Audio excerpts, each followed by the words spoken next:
இந்த லாஸ்ட் ஒரு 1 வீக்கா எனக்கு ஒரு இருக்கக்கூடிய சந்தோஷத்தை பார்த்தீங்கன்னா, தமிழ்நாடு மாறுகிறது. There is a generation change in Tamil Nadu. Udhayanidhi பதவி ஏற்கிறாரு. விஜய் எதிர்க்க உட்காந்து எப்படியே பார்த்துட்டு போறாரு. ரைட் சைட்லயே போறாரு, லெஃப்ட் சைட்ல பார்க்கவே இல்லை. வணக்கம் சொல்லுங்க. தமிழ்நாட்டுக்கு ஒரு புது டெவலப்மெண்ட் ஆகுது. ஏன்னா டெல்லியில நான் பார்த்துருக்கேன், ஆம் ஆத்மி கட்சி 200 யூனிட் சொல்லியிருக்காங்க. பட் இட்ஸ் நியூ ட்ரெண்ட் இன் தமிழ்நாடு.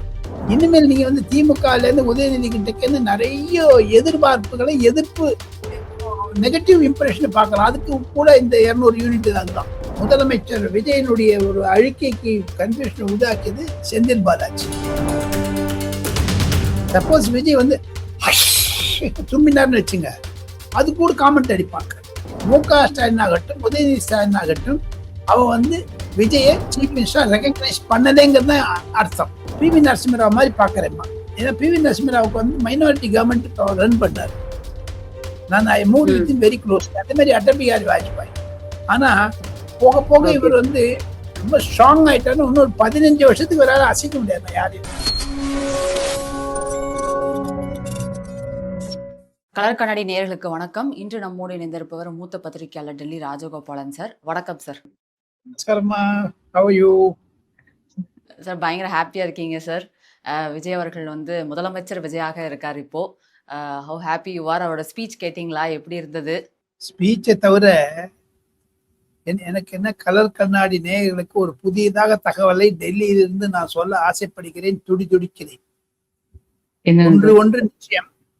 நாம் இருவரும் பேச ஆரம்பித்த ஒரு நிமிடம் முன்பதாக முதலமைச்சர் மாண்புமிகு தளபதி விஜய் அவர்கள் தன்னுடைய சபாநாயகருடைய தேர்தலுக்கு வேட்புமனு தாக்கிய பிறகு தமிழ் வெற்றி கழகத்தினுடைய முதல் சபாநாயகர் தேசிடி பிரபாகர் என்ற நிலைமைக்கு பிறகு முன்னாள் முதலமைச்சரை சந்திக்க செல்கிறார் மு.க. ஸ்டாலினை. இது ஒரு மாபெரும் திருப்பம். இந்திய அரசியலில் இல்லை, தமிழக அரசியலில் முன்னாள் முதல்வரிடம் ஆசி பெறுவது, அவரிடம் கை குலுக்குவது மற்றும் அன்புமணி ராமதாஸ் மற்றும் வைகோ போன்றவர்களை எல்லாம் சந்திப்பது, இதெல்லாம் ஒரு நல்ல பரம்பரையாக அமைக்கி வைக்கிறார். அதை தவிர கண்ணாடி நேயர்களுக்கு ஒரு புதிய தகவலையும் சொல்ல ஆசைப்படுகிறேன். பிரதமர் நரேந்திர மோடி அவர்களை சந்திப்பதற்காக 3வது மாதத்தில் ஒருவேளை 24 இல்லை 25 தேதியில டெல்லிக்கு வரப்போறாரு சிஎம் விஜய். வந்து தமிழகத்தினுடைய இன்ஃப்ராஸ்ட்ரக்சர் டெவலப்மெண்ட், டெக்னிக்கலா பிசினஸ் டெவலப்மெண்ட், எக்கனாமிக் கிரைசிஸ் எல்லாம் எப்படி மேனேஜ் பண்றதெல்லாம் மத்திய அரசாங்கத்தினுடைய உதவியை நாட வருகிறார். இது ஒரு பெரிய திருப்பமாகத்தான் நான் பார்க்கிறேன். அதுவும் இளைஞர், துடிதுடுப்புடன் இருக்கவர், பல ஒரு பிரச்சனைகளை எதிர்நோக்கியவர், கரூரிலிருந்து பதவியேற்பு வரை என்று ஒரு 6 மாதம் போட்டீங்கன்னா அந்த சிக்கலில் தான் இருந்து வெளியே வெள்ளை பேப்பர் கொடுக்க போறேன்னு சொல்லியிருக்காரு. Tamil Nadu economy plus financial situation. அதுக்கெல்லாம் மத்திய உள்துறை அமைச்சர் அமித்ஷாவில் சந்திக்க இருப்பதாக நான் கேள்விப்படுகிறேன். நிர்மலா சீதாராமனை சந்திக்க இருப்பதாக கேள்விப்படுகிறேன். தமிழகம் வளர வேண்டும் என்ற ஒரு நல்ல எண்ணத்துடன் இருக்கிறார் விஜய். அவருக்கு பாராட்டுங்கள். காரணம், உற்சாகமாக இருக்கிறேன் என்று சொன்னீர்கள். நான் டால்ஸ்டாயிடம் சென்ற வாரம் தங்களுடன் பேசும்பொழுது, வெற்றி விழா நடந்த பொழுது, நானே எனக்கு அறியாமல் 75 வயதிலும் நடனம் ஆடினேன், விசில் அடித்தேன். அது என்ன ஸ்பான்டேனியஸா வந்தது. இட்ஸ் நாட் ஒரு ஆர்டிபிஷியல் இல்லை. இதெல்லாம் எதை குறிக்கிறதுன்னா, தமிழ்நாட்டுல இருக்கக்கூடிய இளைஞர்களுடைய மனதை கவர்ந்த விஜய் அவர்கள் தமிழ்நாட்டுக்கு நல்லது செய்ய வேண்டும் என்ற ஒரு நல்ல எண்ணம் இருக்கிறது. அதுதான் நான் பாராட்டுகிறேன். இத்தனை வயதிலும் நான் 45 ஆண்டு காலம் நாடாளுமன்றத்தினுடைய டிபேட்ஸ் எல்லாம் தமிழ் பத்திரிகை Dinamani, Vaartha, Times Now, Times of India போன்ற பத்திரிகை நிருபராக இருந்தேன். அரசியல் ஆசிரியராக இருந்தேன். ஓய்வு பெற்றிருக்கிறேன். இப்பொழுது அந்த பயிற்சிகளை வைத்துக் கொண்டு பார்த்தால் விஜயினுடைய அணுகுமுறைகளை எல்லாம் பாராட்டத்தான் நான் ஆசைப்படுகிறேன். எத்தனையோ நான் பிரைம் மினிஸ்டர் பார்த்திருக்கேன். நான் எத்தனையோ பிரைம் மினிஸ்டர், பிரசிடென்ட், வைஸ் பிரசிடென்டோட எல்லாம் ஃபாரின் போயிருக்கேன். 35 கண்ட்ரி போயிருக்கேன். ஆனா இந்த லாஸ்ட் ஒரு 1 வீக்கா எனக்கு ஒரு இருக்கக்கூடிய சந்தோஷத்தை பார்த்தீங்கன்னா, தமிழ்நாடு மாறுகிறது. there is a generation change in Tamil Nadu. இளைஞர்கள் பார்க்க ஆசைப்படுகிறார்கள். ஒரு வருஷம் கொடுத்து பார்க்கமே, என்னதான் பண்றான்னு பார்க்கலாமே.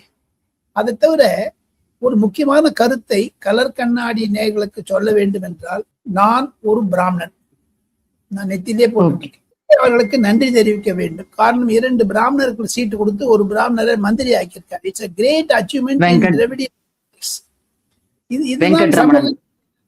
வெங்கட்ராமன் அங்க ரமேஷ் கூட ஸ்ரீரங்கத்துல ஒரு சமையல்காரர். அவர் ஒரு ஸ்ரீரங்கம் கோவிலில் ஒரு வடப்புள்ளி என்று சொல்லுவார்கள், சமையல் அறையில் பணிபுரிபவர். இந்த மாதிரிலாம் ஒரு சாதாரண ஆளெல்லாம் புரிந்திருக்காரு. இதற்கு ஒரு திருப்பம் என்ன என்று கேட்டால், தமிழ்நாட்டில் 2 திராவிட முன்னேற்ற கழக கட்சிகளும் செய்த அட்டூழியங்கள், லூட், அதுக்கெல்லாம் ஒரு முற்றுப்புள்ளி வைத்தார். ஃப்ரம் டுடே ஃப்ரெஷ் ஸ்லேட்ல ஆரம்பிக்க போறார் தமிழ்நாடுனுடைய அட்மினிஸ்ட்ரேஷன் தான் நினைக்கிறேன். நீங்க கேள்வி கேட்கலாம், நான் நிறைய பேசிட்டே போவேன். அதுதான் கேட்கலாம்னு நினைச்சேன். முதலமைச்சர் விஜய் அவர்கள் வந்து கையெழுத்திட்ட முதல் 3 கோப்புகள், அதை கவனிச்சிங்களா சார்? அதுல உங்களுக்கு ரொம்ப மனம் கவர்ந்த விஷயம்னா என்ன அப்படின்னு நினைக்கிறீங்க? ஏன்னா 3மே வந்து ரொம்ப பெரிய விஷயம் அவர் பண்ணது. அதுல எது சார் ரொம்ப? பெண்களுக்கு பாதுகாப்பு, special force for women protection, அதுல வந்து ஐஜி அப்பாயின்மெண்ட். இன்னைக்கு அந்த கவர்மெண்ட் ஆர்டர் நான் பார்த்தேன். அதுதான் பெரிய 3மே நன்னாதான் இருக்குதுமா. ஏன் தெரியுமா, அவருடைய எண்ணங்கள்லாம் ஃப்ரெஷ் ஐடியாஸ். இது வந்து it is not polluted one நினைக்கிறேன் நான். இது வந்து அரசியல்வாதின்னா நிறைய தந்திரங்கள் தெரிஞ்சதான் அரசியல்வாதியாக ஓடும். நான் வந்து குறைஞ்சது ஒரு 500 எம்பிக்களுடன் ஒரு 40-50 மந்திரிகளுடன் பழகி இருக்கேன். அந்த குற்றுப்தி, குறுக்கு புத்தி எல்லாம் மந்தி அரசியல்வாதிக்கு உண்டு. அது இவர்கிட்ட இல்லைங்கிறத நான் பாக்குறேன். Because he is not a politician. நல்ல திட்டங்கள், அந்த 3மே நல்ல திட்டங்கள். அதை தவிர அவருடைய பேச்சுக்கள். எனக்கு விஜய் கிட்ட என்ன பிடிச்சது ஒண்ணுன்னு கேட்டீங்கன்னா, at the age of 75 I am repeating again, Karur விஷயத்துல இவரை கிரஷ் பண்ணாங்க, அப்படியே நேசிக்கி விட்டாங்க. That's it's wrong reason.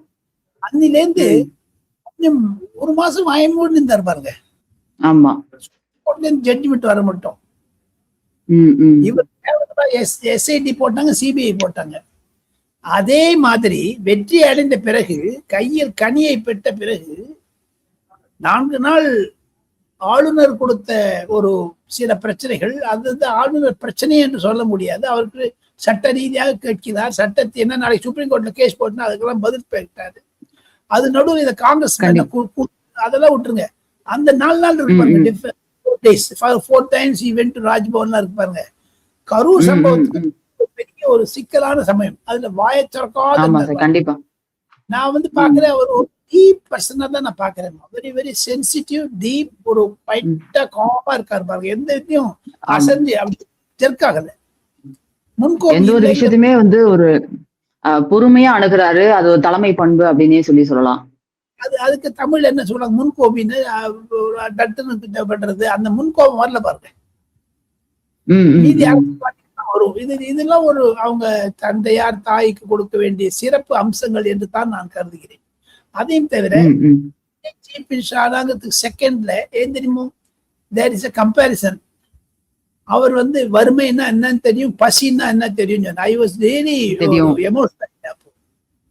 காரணம் என்ன என்று கேட்டால், நானும் அந்த மாதிரி ஒரு பத்திரிகையாளர் ஒரு கிரேட்டஸ்ட் பாவர்ட்டி எடுத்து அகேன்ஸ்டா வந்தேன். நான் டெல்லிக்கு வந்தபோது 3 வேலை நான் 3 ஜாப்ஸ்.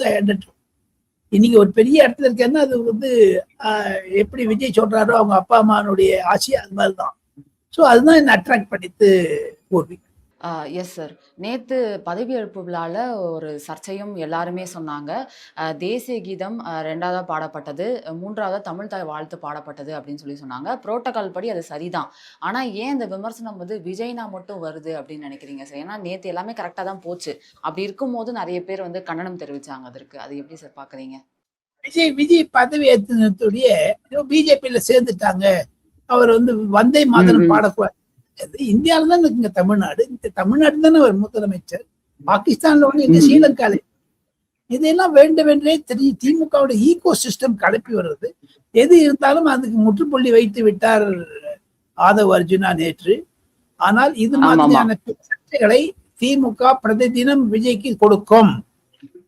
கண்டிப்பாக. அவ்வளவு பண்ணங்களே, ஒரு சின்ன ஒரு ஒரு இல்லஸ்ட்ரேஷன் நான் as I observe from Delhi. Okay. Udhayanidhi பதவி ஏற்கிறாரு,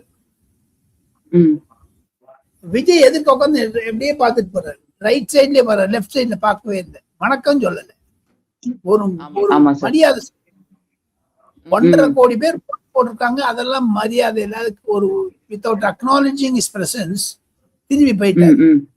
என்னுடைய இன் ரிட்டர்ன் பாருங்க, அவ அப்பா பாக்குறதுக்கு வீட்டுக்கு போறாரு. புரியுது சார். S S.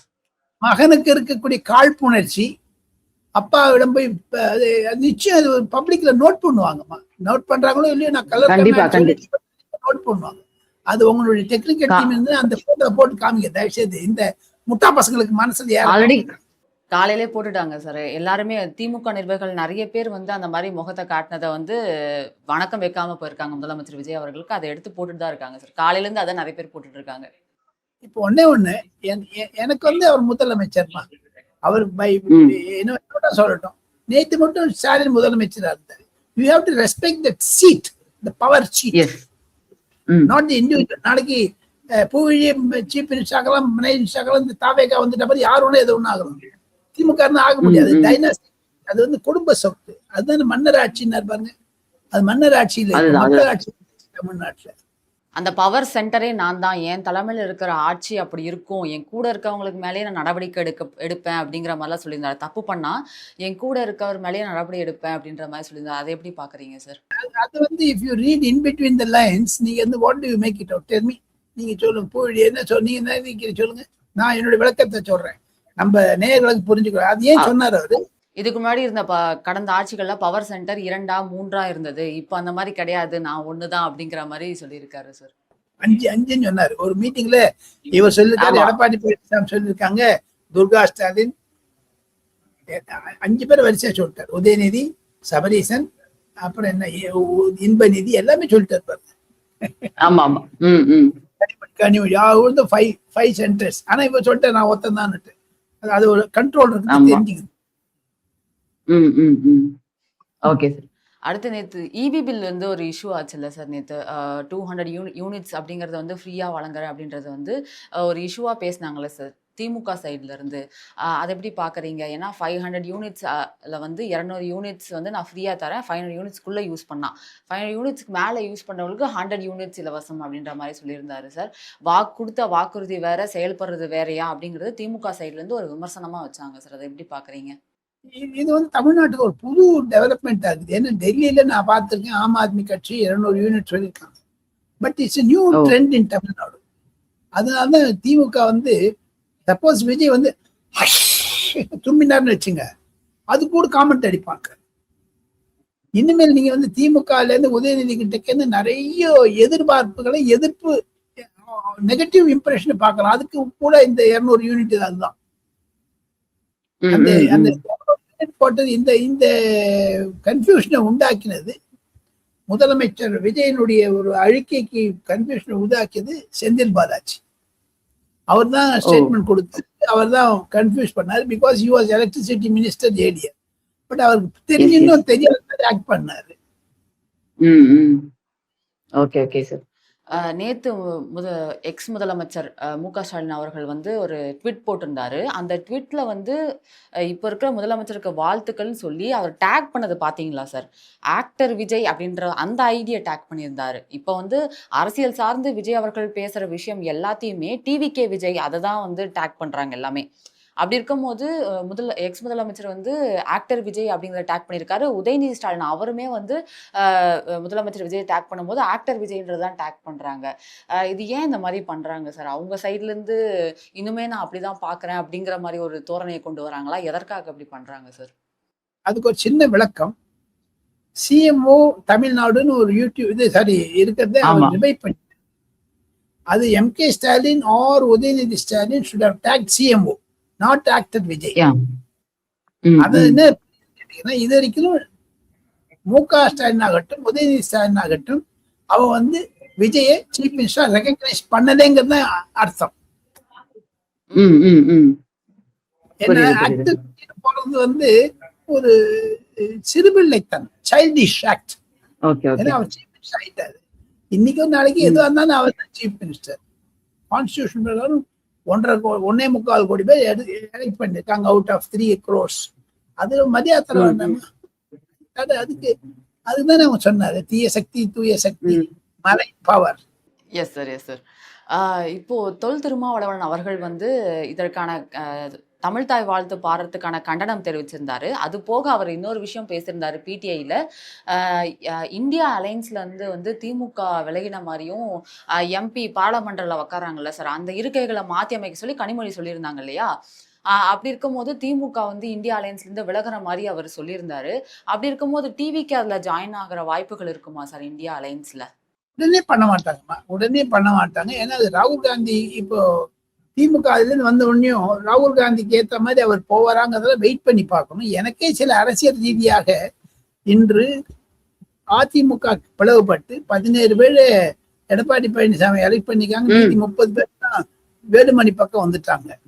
ஸோ அந்த வேலுமணி தான் நாளைக்கு இந்த விஜய் பக்கம் வந்துட்டாங்க. காங்கிரஸ் வில் பிகம் irrelevantமா. புரியுதுங்களா? 108 + 30 138. You are comfortably majority. இந்த சிபிஐ சிபிங்கெல்லாம் போடான்னு வச்சுப்பாங்க, இருந்தா போதும். ஏன்னா அதுதான் திருமாவளவன் சொல்லியிருக்காரு, ஒரு வாரத்துல நான் திருப்பி திமுக பக்கம் போவேன்னு ஒரு ட்வீட் பார்த்தேன். ஒரு ட்வீட் நான் பார்த்தேன். Okay okay sir. ஸோ இது பாசிபிலிட்டிஸ் போத் சைட்ஸ் இருக்குதுமா, அது வெயிட் பண்ணி பார்க்கலாம். இதெல்லாம் சின்ன விஷயம் பூர்விமா.